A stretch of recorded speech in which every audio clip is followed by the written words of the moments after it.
começando mais um vídeo aqui no The Information. Eu sou o Pedro Brigolin e estamos iniciando mais um vídeo hoje para conversarmos um pouquinho sobre o New England Patriots, que fez alguns moves nessa free agency bem interessante e a gente vai então conversar um pouquinho sobre eles aqui agora.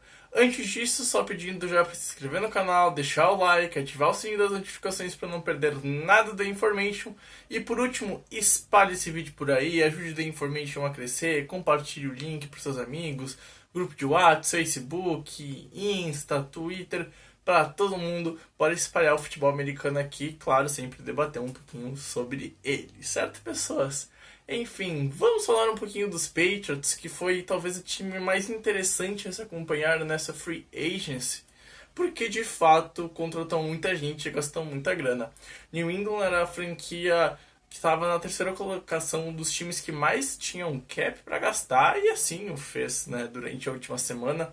Desde segunda, New England foi forte no mercado, contratou nomes de peso e pagou muita grana. A gente vai conversar um pouquinho sobre isso. Começando então pelo ataque. Ano passado, os Patriots sofreram bastante com skill positions, principalmente wide receiver e tight end, cara. Jogar com Damian Bird, jogar com N'Keal Harry, Ryan Izzo, faltava a opção, e talvez isso nem seja opção, né?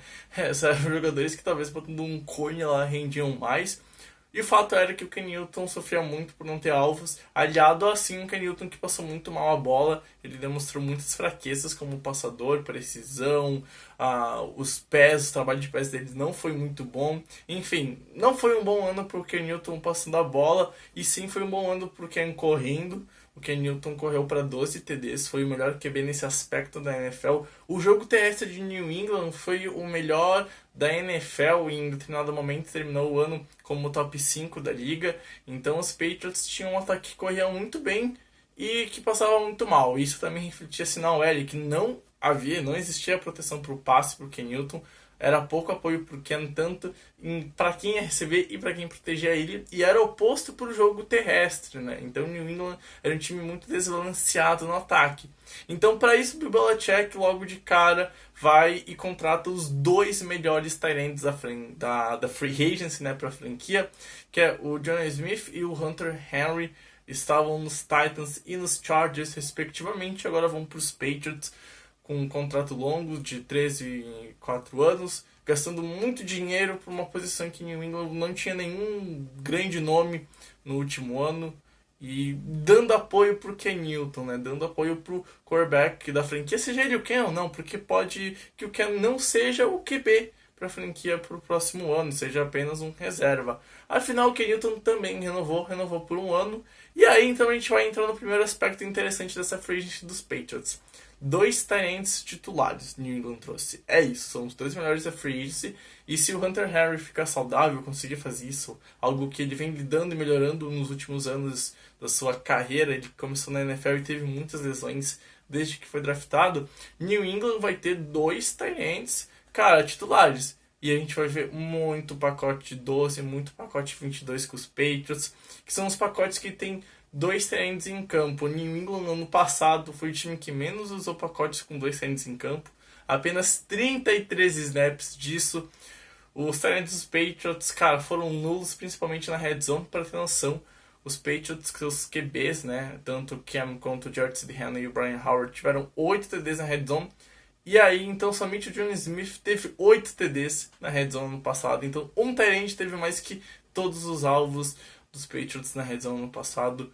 E isso mostra que, cara, New England vai ter apoio. E aí, para wide receiver, para dar mais apoio ainda ao Ken Newton, a qualquer outro QB que possa vir via draft, né, vai que ocorra, os Patriots contrataram o Nelson Agholor e o Kendrick Bourne, wide receivers que são bons, mas acabam sendo um pouquinho mais caros do que deveria, né? Esse que é o grande porém dessas contratações. O Nelson Agholor é um nome bom, sim, de fato, mas ele foi contratado por 2 anos e uma média de 11 milhões, contrato de 2 anos e 22 milhões. É um pouco caro para ele, sim, a mesma coisa vale para o Bourne, que chega por 3 anos de aproximadamente 15 milhões, então acaba sendo um pouquinho caro. Os Patriots gastaram um pouquinho a mais na posição do que deveriam, poderiam, quem sabe, ter ido por Kenny Golladay, alguma coisa assim, tentar um move mais grande, mas o New England não optou, né? O Bill Belichick saiu a notícia nessa segunda que ele tinha tentado trocar 2 vezes pelo Kendrick Bourne com os 49ers e não conseguiu, e então consegue pegar o cara na free agency. Ou seja, o Bill Belichick gosta muito desse cara para ele fazer um esforço tão grande. E tem a volta também do Julian Edelman, que teve lesão, jogou lesionado umas partidas ano passado e depois não voltou mais a campo a partir do final do primeiro mês até o fim da temporada regular, ele não atuou mais. Então os Patriots voltam a ter nomes importantes também na posição de wide receiver, né? E por fim a OL. A OL mudou muito nos Patriots, cara. Primeiro, o Joey Toney não renovou e foi para os Chiefs. O Marcus Cannon foi trocado e era um cara dispensável nessa OL. O bom é que o David Andrews, o center, renovou por um valor muito baixo, um contrato muito baixo. O Bill Belichick assinou com ele por 4 anos e 19 milhões. Cara, é difícil explicar o quão baixo foi isso. Provavelmente ele aceitou menos dinheiro para jogar nos Patriots do que em outras franquias. Foi especulado muito ele nos Dolphins. E aí tem a grande edição dos Patriots na OL, que foi a troca pelo Trent Brown, o right tackle, há algum tempo atrás, que jogava nos Patriots, foi campeão do Super Bowl 53 com a franquia, onde talvez tenha sido o melhor jogador na posição de right tackle em toda a NFL, um cara muito dominante, grande, forte, tem uma verticalidade muito grande, e é um cara que lá em New England saiu com o status de um dos melhores OLs de toda a NFL. Foi para os Raiders e não conseguiu manter isso, teve uma queda de posição. Mas o fato é que o ataque dos Patriots fica interessante, o ataque dos Patriots volta a ficar um pouco mais interessante, principalmente por causa do jogo aéreo, né? New England passa a ter alvos para isso. E aí também pode abrir mais para o jogo terrestre, que foi um fator muito bom dos Patriots, pode melhorar ainda mais. O Ken Newton talvez consiga correr mais do que 12 TDs, é algo que pode acontecer se ele for titular, ainda mais com 2 bons alvos na red zone, deve se abrir ainda mais os caminhos para o Ken Newton correr com a bola no próximo ano. Olhe nisso, que os Patriots têm um ataque bem interessante se tudo se desenrolar. E na defesa, né, a métrica de contratar nomes importantes também valeu. Começando pela posição de linebacker, que ano passado o New England era talvez o pior time da NFL nesse grupo, e era o ponto mais negativo de toda a franquia, era o grupo de linebackers, e para isso então tem a volta do Hightower, que foi no opt-out ano passado por causa do Covid. O Van Noy foi repatriado depois de ser dispensado lá nos Dolphins, e tem a chegada do Matt Judon. Ou seja, 3 linebackers que de fato hoje não são linebackers de elite. O Hightower já foi, o Matt Judon já foi. E o Van Noy nunca foi perto de ser um elite, mas foi um cara que em New England foi muito decisivo.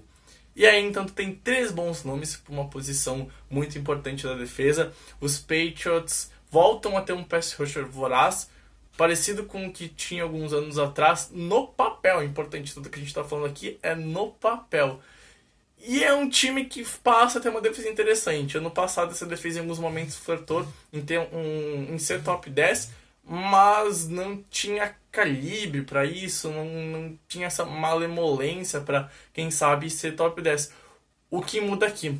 Os Patriots voltam a ter um boxe interessante. A posição de linebacker ano passado foi um ponto muito negativo pro time, e ela foi curada. Essa need não existe mais. Tem a volta do Hightower, que é um nome muito importante para esse grupo de linebackers, e só ele já deixava esse grupo muito melhor. Mas aí tem o Van Noy, que é aquele cara que pode jogar como o Mike, que é o cérebro da defesa, que vai conseguir fazer todas as peças se encaixarem, fazer os ajustes. E aí tem o Matt Judon, que chega para ser um nome para botar ainda mais fogo nessa pressão. Os Patriots são um time bem interessante. E por fim ainda tem chegada de outros nomes, né, que vão complementar a DL e que podem ser bons nomes, principalmente para parar o jogo terrestre, certo, pessoas?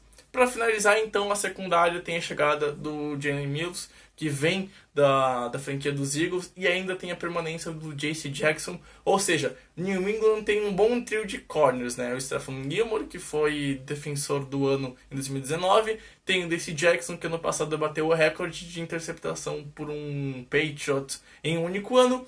E para finalizar, então, tem a chegada do Jalen Mills, é um trio bem interessante de corners. Olhe nessa secundária dos Patriots, que tem como grande perda Patrick Chung, mas não é uma perda exclusiva desse ano de 2021. O Chung não jogou no passado por causa do opt-out, assim como o Hightower, né?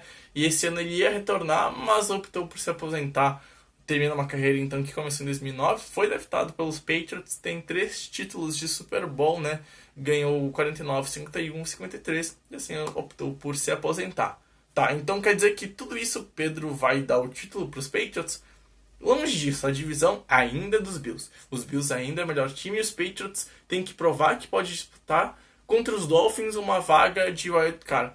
Porque a posição de QB dos Patriots ainda é uma inconstância. O Ken Newton tem alvos e não quer dizer que ele vai render muito e ele vai passar para 5.000 jardas, 30 TDs.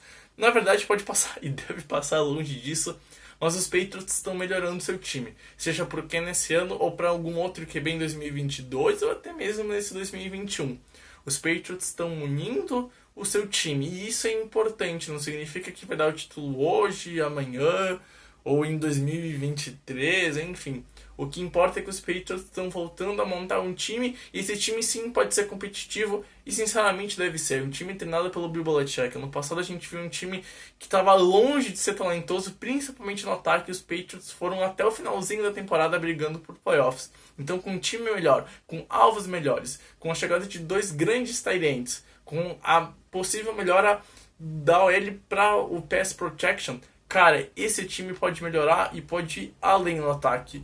Já a defesa pode sonhar em voltar a ter uma defesa top 10 da NFL. E a gente viu o que o Bill Belichick faz com esse time defensivamente desde que ele se tornou, de fato, um nome que controla tudo na defesa. Depois que o Brian Flores, né, que foi o último coordenador defensivo dos Patriots, foi para Miami. Os Patriots, desde então, de fato, não tem um coordenador defensivo e o Bill Belichick controla tudo com suas mãos, com seus pauzinhos lá, deixando essa defesa muito forte. Mas não significa que os Patriots vão ganhar o Super Bowl, são contenders para ganhar o Super Bowl. Longe disso. É um time interessante para se observar e é um time que corre por fora. E pode causar barulho sim, porque é um time treinado pelo Bill Belichick. Certo, pessoas? Enfim, quero saber se tu concorda comigo, não concorda comigo, acha que eu falei muita abobrinha, acha que eu tô devagando demais, ou acha que eu tô certo? Responde aí nos comentários, marca a gente nas redes sociais, né, @InformationNFL no Twitter, The InformationNFL no Instagram, lives todas as quartas lá na Twitch, theinformation.twitch/TheInformationNFL, né? Tamo junto, valeu e tchau, tchau!